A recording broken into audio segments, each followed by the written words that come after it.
Welcome to Promote, Profit, Publish. My name is Juliet Clark, and I'm your host. And welcome to the first podcast of 2022. We're going to do something a little bit different today because we have a brand new magazine we are launching in 2022. It is free. It is for authors, writers, people who are thinking about writing a book, who don't really understand the publishing end, the promotional end, and sometimes even the writing end of what makes a good book. So I'm really excited today to have the major contributors to our book coming in, to our new magazine coming in. So before we get started, I want to tell you, go over and grab your free copy, subscribe at www.breakthroughauthormagazine.com. That's breakthroughauthormagazine.com. So I'm really excited today to have Shannon Procise, who is our press release person. She handles the press releases with Dashboard, and we'll talk a little bit about that. Melanie Herschorn, who is our content person. And we're going to talk a little bit, content contributor, we're going to talk a little bit about why content is so important, not only after the book, but leading up to the book, because you really need it to gather that audience in place.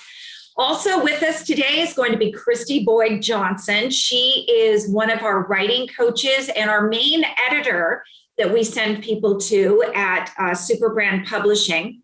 And we're really excited about having her because one of the reasons that we almost insist these days that you have a writing coach is because there are 5 big mistakes you make with every single book when it's the first time. Every new author makes them. I have a child right now. One of my children is writing a book, and he cranked out 225,000 pages of a fantasy novel, and he and Chris are going back through carefully and rewriting and taking out all those mistakes. And you're probably wondering, like, Juliet, you run a publishing company. Why do you have a child that made those mistakes? Well, sometimes you would just have to let those children make those mistakes on their own so that they can learn. They don't listen to mom and dad. It's sort of like, I told you so. And lastly, our last guest is Jared Rosen, and he is one of our writing coaches that we use as well over at Dream Sculpt. And he's an innovator of digital media publishing, which is super helpful between what he does and I do, and allowing people to really understand what the publishing industry is all about. So here's the interview. I hope you guys enjoy it. So welcome back, you guys. You heard the introductions for these fabulous people and contributors for Breakthrough Author Magazine. So we're going to talk a little bit. We're going to dish a little bit about what our roles are at the magazine and why all this is an integrated strategy that works together. So let's start out with book development. Jared and Chris, both of you guys do book development, editing. Why is it so important to work with a writing coach and get this done the right way? Well, I think I'll speak as an editor first. The process of editing is all about making sure that your word choice is right, your sentences are correct, you're not missing words or missing ideas or not developing an idea enough, making sure it flows from one to the next, and that it makes sense to the reader, because so much of the time what's in our head, it has to translate into someone. The way it reads isn't necessarily the way it sounds if you're talking to someone. So that is essential. If you just have a stream of consciousness going in your manuscript, it's not going to translate well as a book. And Jared, I'm going to let you talk about the developing of that raw idea into a book form. Yeah, well, I think the first thing that's really extraordinarily important is a good concept and a distinct concept. I think it's very, very easy, especially with nonfiction books, to be influenced and to emulate things that already exist out there, including a lot of the jargon. And so it just looks like everything else. So I think having a really, really important a title that is emotionally engaging, that people can feel something that feels really fresh and distinctive. And when they open it up, I think the structure of the book is extraordinarily important. And as you were saying, Chris, I think for some people, they don't really absorb too well when they're reading, because people drift off. I think it's extraordinarily important to put subheads in to chunk the read, especially considering a lot of the younger folks and some of the older folks, don't really have that attention span to sit and turn pages like we would do in a novel. But in a nonfiction book, there's so much knowledge and didactic knowledge so I think it's really important to use subheads whenever there's a transition. And the other thing I would say is it's really important, no matter how, if your book is, on quantum physics or technology or whatever it may be, is to use storytelling that's engaging, that brings the reader into the picture. And then it's easier to take your more intellectual concepts and weave them in. And also remember to have a little self-inquiry, bring the reader into it, ask them some questions while they're reading it, because they'll be thinking as they're reading. Right. And the book is also that nurture spot for your promotion, as is the content. So that's where Melanie comes into this is, you don't just decide to write a book one day. You need to have content before that relates back to your business, and during and after. So Melanie, you're our content guru. Can you talk a little bit about that and why that's so necessary? Absolutely. So the whole point of writing a book might be because you want to be a published author, but it's probably more than that. You probably want to be speaking on stages. You probably want to fill programs. And of course, you want to sell books. But even more than that, you probably want to be a thought leader in your space. And in order to be a thought leader online, you have to put out content, because otherwise people aren't going to know anything about you. You can put a picture of yourself in your book, like, hey, look at me, here's my book, buy it, but nobody's going to care, right? They have to know substance. So in order to do that, you can take that book that you've written and we can leverage that book for your marketing, because you're really smart and you know all the stuff, and then you put it in the book. Well, now let's take it and repurpose it for your content.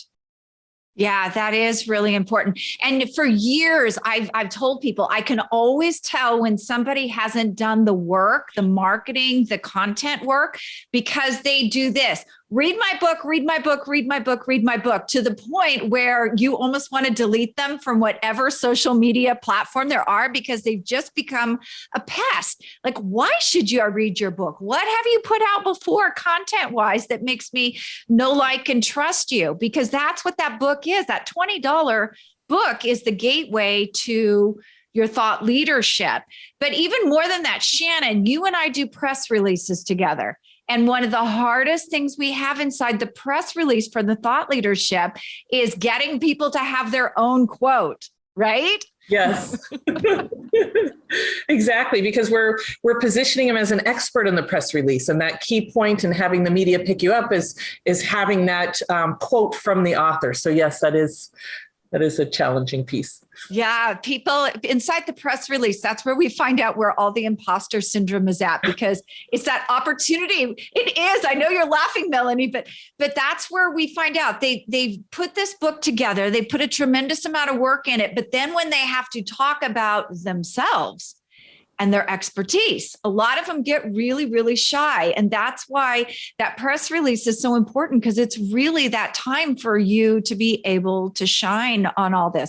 So the book development, Jared, going back to the book development, when these people have a great idea, how often is it related to a business that they already have where they want to generate more business?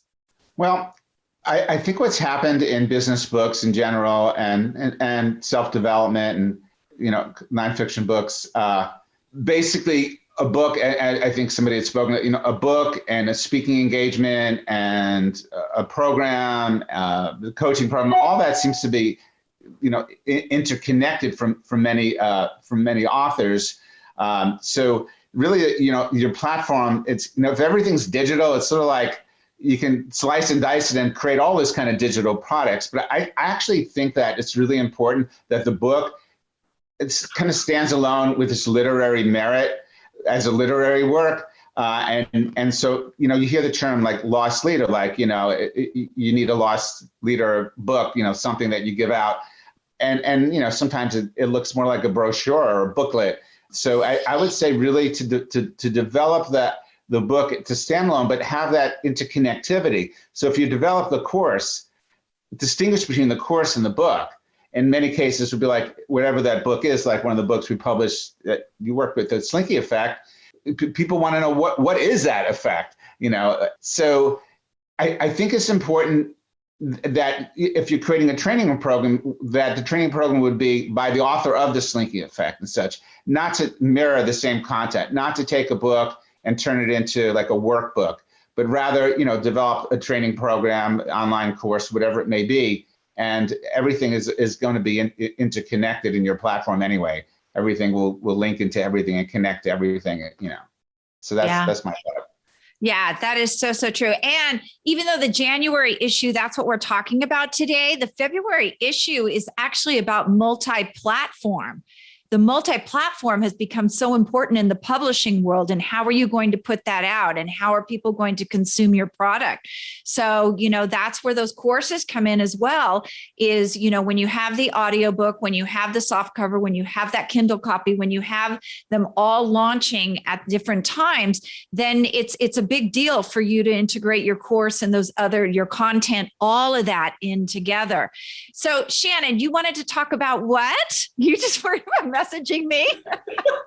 Well, I just think that, I've worked with a lot of publishers, and I think the super brand publishing and what you've done, and this is just a great, you can see it right here of how you are, like you're a general contractor or the primary physician, right? A doctor, and you bring together all of the pieces to make it successful. And my journey with you, and I've actually hired you to do a best-selling campaign, which I'm really, really excited about.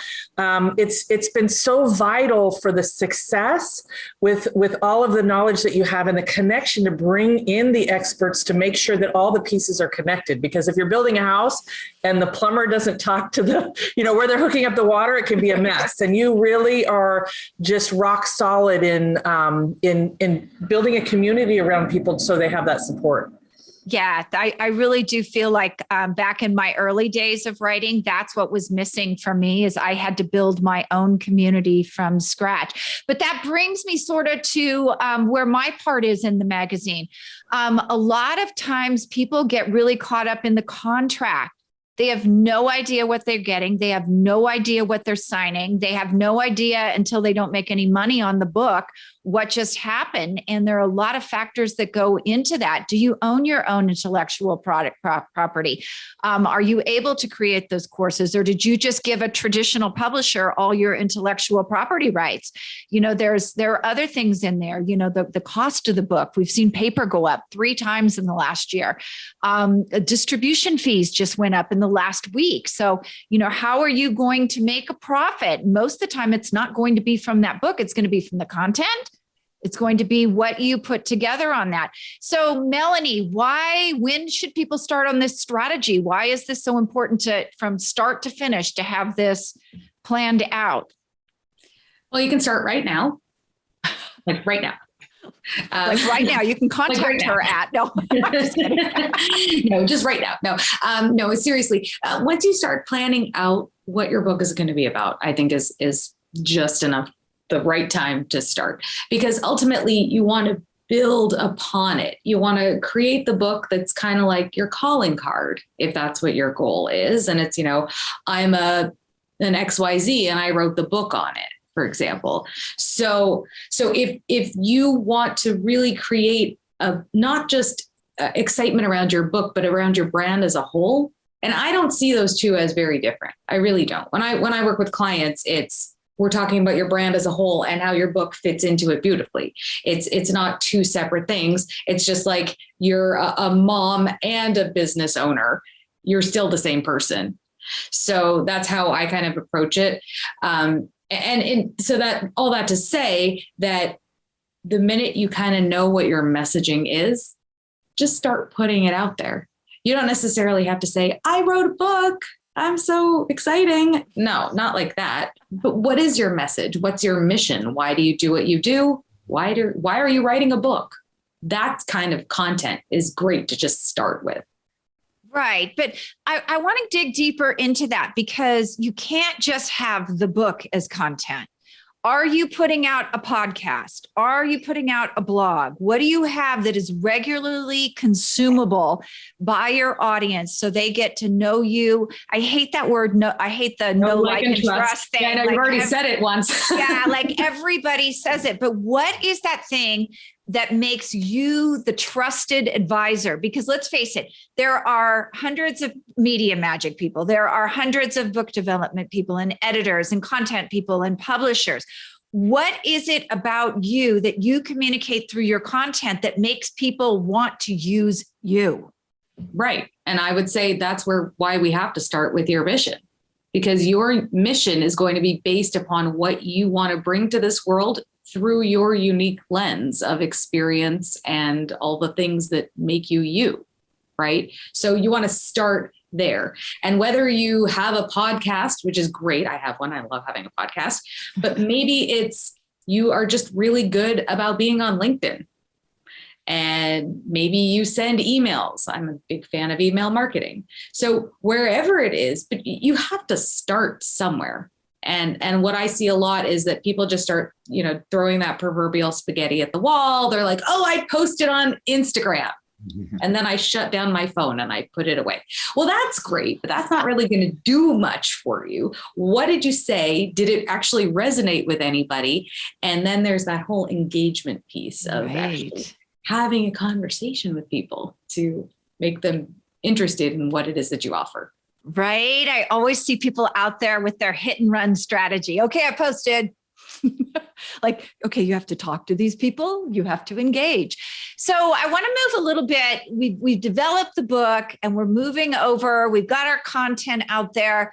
Chris, I want my grandmother, who used to be an English teacher, to edit my book. Mhm. How do you feel about that?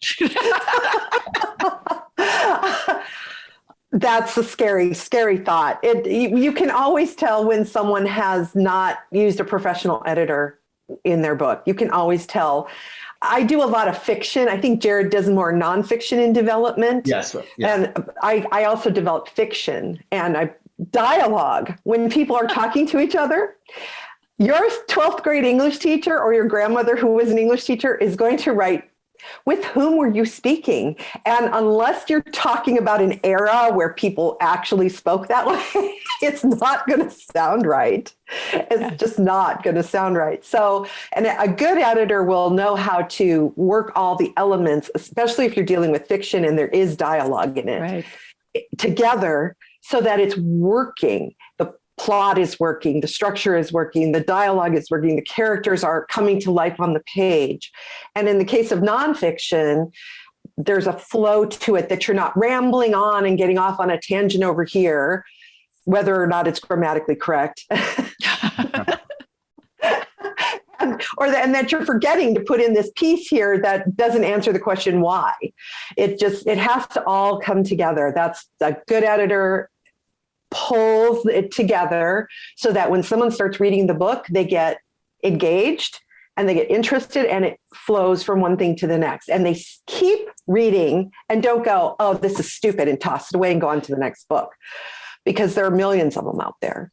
Yeah. And the biggest thing, and I know Chris is working with my son on it right now, who wrote 225,000 words. Fiction novel without knowing anything about show versus tell. And that's really important with fiction and nonfiction, because if you want people to visualize what they're supposed to visualize, you have to be able to show them, not tell them, how this all works together in a way that they can see it in their mind. So there's a lot of mistakes first-time authors make. And I'll tell you, Stephen King's editor edited my first book, and he did it in red ink. I had to actually print it out and send it to him. And I made so many mistakes. The talking heads, that's what Chris was just talking about. Yeah. Integrating that talk without doing it, that narrative, that show versus tell. So there's a lot to it, even when you're doing whether it's fiction or nonfiction. Okay. So we've got the book published and we've been planning this strategy. How are we going to market it? That's where Shannon and I come in with this is Shannon, the press release. Tell us why this press release is so important for most of these people. The press release is such an incredible way to get out to the world globally. We guarantee that it's going to get picked up. So there's that extra piece. And then you have Juliet and myself help craft this incredible story that not only positions the book as something that's a must buy, but also the author as somebody that's credible and somebody we need to listen to and get involved in what they're doing. So the other ripple effect is this allows individuals to put all those logos. It builds that instant credibility for any author when they can start putting those logos in their bio or on their website or various pieces. So we have with the books that Juliet publishes been getting picked up by over 450 locations, sometimes up close to 600 consistently. So she's got some good stuff. She makes them really stand out. And here's the big thing about them. If you ask most authors and authors who are listening to this, I'm going to challenge you right now. Go write down why your book is relevant today. Because that's the biggest thing. When Shannon and I do these interviews with them to write the narrative, most of them can't tell you why it's relevant today. And if it's going to be newsworthy, we have to relate it back to something that's going on. Now, of course, a lot of them lately, like in the last year, COVID, it's been easy because, we had so many things related and we have a lot of psychologists who write books. But you have to choose that piece inside your book that's going to be relevant, not only today, but 3 months from now when your book's released. I'll tell you, we just did an interview with Ryan Dowdy, and her book is about the 100K sales method. Now, for her, this is really relevant because there's so many new female entrepreneurs in the market who don't know how to sell. They've worked for another company. When you're becoming a first-time entrepreneur, you have so many pieces you're bringing in that you've never done before. And selling is one place people have problems. But how do we relate that? We relate that through generation resignation because so many people are leaving jobs and working for themselves now. So you have to figure out what is that piece? What is that nugget in the news that's really relevant? The day before Carrie Cassell's press release went out, an amazing thing happened in the Epoch Times. There was actually an article about hormones and how it related to nutrition. So it was just a very timely, relevant thing that happened with that. And then marketing, bestseller campaigns. I mean, you guys, you have to have them. You can't go around blathering, begging people to read your book. It looks desperate. So figure out how you're going to attract people instead of repel people on this angle and really get people in there. So I just want to go around really quick. What was your favorite part of this month's magazine? Because these guys all contributed, and don't say your own thing. It's not fair to say your own thing, but they've all seen this month's magazine. So Chris, start. Oh, I'm going to cheat because I did an interview with Chase Cunningham, and his book is fiction. And it is so relevant to the world now because it's all about cyber terrorism. And what the really terrifying thing is he told me that all this technology actually exists. Yeah. So it's a terrifying cyber thriller book that he wrote. And so I'm cheating a little because I really had fun interviewing him because he's brilliant. He's an amazing person. He is. And I'm going to actually tell you guys a little bit more. It's really relevant, not because of the cyber terrorism, but because he is the father of girls. And he feels like STEM is so important for girls, especially in the cyber terrorism world, because their intuition. He really feels like that intuition is the key to tracking down terrorists. And I will tell you, when we were doing his bestseller campaign, he sent me a Lockheed Martin video about murder bots. And you guys go watch it. Look it up. Murder bots, Lockheed Martin. It is the scariest thing you've ever seen. And all it talks about over and over is this stuff is real and the world has to be an ethical place or we're going to end up with them. And we all know it's not. It was really scary to watch. If you get a chance, go watch it. Jared, how about you? What was your favorite thing about this month's magazine? Well, yeah, was working with Rob Napoleon. His book's coming out, The Social Soul. And so it was good to see him in the magazine because I think it is extremely culturally and socially relevant what's going on now when he's talking about how your personal and your professional profile are kind of merged. And I think a lot of people really, have, as you mentioned earlier, are moving into like portfolio careers. You're doing a little bit of this and a little bit of that. And almost everyone's using social media in some way, unless, you're just working at a job. But even in people working in corporations, obviously are very much concerned about their social media status. And at times it could be, troubling. So I think it's an important book, and it really is an important book to really understand, authenticity. And that is really the key, I think, in everything that we're doing here. Because I think people, the BS detectors are out all the time on social media, and I think it's an important conversation how we show up in the most authentic way. And the one other thing I want to add is that I really do believe that it's extraordinarily important to have these three qualities, to have that emotionally engaging, authentic content, but as well, the socially relevant and culturally relevant messaging is so important. And I really believe, Shannon, what you're doing is so important because, to get into a press release and actually engage with somebody authentically is challenging at times. And I think you did such a wonderful job with that. I wanted to just mention how important I believe these press releases with the video embedded are really getting great results. Yes. And I forgot, we always put inside these press releases a book trailer, and Jared's company's been doing a lot of those book trailers. We get a much higher click rate when there is a video in there. So very, very important, and something we do that's a little bit different. Melanie, what was your favorite part? I think it's to see so many accomplished women writing amazing articles. That's and Jared, who is also an accomplished person, but he is not a woman. And I'm not sure what I accomplished yet, but I'll let you know in a. Okay. And I just love to see, women on the forefront of this kind of thought leadership, and it's really special. That's cool. Jared will let you know as soon as he kicks off the heels underneath his desk. How's that? Poor Jared. Shannon? I love being in the company of powerful, creative, successful women. So I feel very blessed to be on this podcast and in the magazine with all of you. Oh, that's sweet. Shannon, how about you?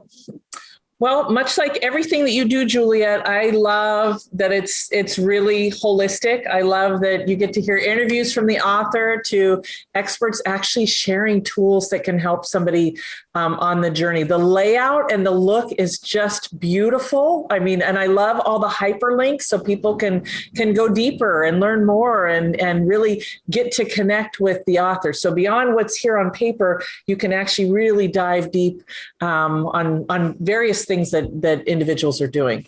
And I love your publisher's corner. I think that's great. Oh, thank you. You know what? Melanie and I have to mention have been perfecting this magazine thing for a year. We had an original idea. It didn't pan out, but we got a lot of experience with this, like layout, setting up, writing the articles. So she was a big help in this, even though we made absolutely no money at the venture that we tried.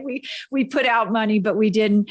I think my favorite part is, and I know this is going to be weird, guys, is the back cover, because I think the back cover is an opportunity for the readers to engage in something that'll help. And you're going to see this month, it's Shannon having a Media Magic workshop, I believe in April, but you're going to start seeing workshops from all of us that you can hop on and consume and get a little bit more information in a really non-threatening way, because none of us are super salesy people. We're out there to provide value and help in the world. So I was really excited about that. So if you get a chance, look on that back cover and see if it's something that interests you, if it's an area you need help. And I think all the articles you can connect with the people here. And I loved writing the Publisher's Corner. I hate to say it, but it was kind of different for me because I had to have a topic. But I also love getting quotes. And you know what? Elizabeth Gilbert was perfect for the first time because there is nothing better than that idea Elizabeth Gilbert has. And I want you guys to listen really close to this about if an idea comes to you and you don't act on it, it's moving to the next person. So that's why you always have to be in action and act on those brilliant ideas you get when you have them, because there's nothing like having Jared write the book that I always wanted to write and becoming a New York Times bestseller. It would suck. There's nothing else to do. So thank you guys. I so appreciate you getting on and talking about the magazine today. And for all of you out there, you can go to breakthroughauthormagazine.com and opt in. The subscription is free for the first year, and give us lots of feedback. We'd love to hear what you have to say about the magazine. Even, write one of us and tell us, Shannon, I'd like to hear more about this. Melanie, what can you tell me a little bit more on content? I need to do that because we're always looking for ideas as well. And take a look at those authors we're highlighting. All of those people had extraordinary ideas. They acted on it. They have courses. They have all sorts of stuff going on that is their thought leadership piece in the world. And when you see them, you can be inspired by what they're doing and pick it up and do yourself.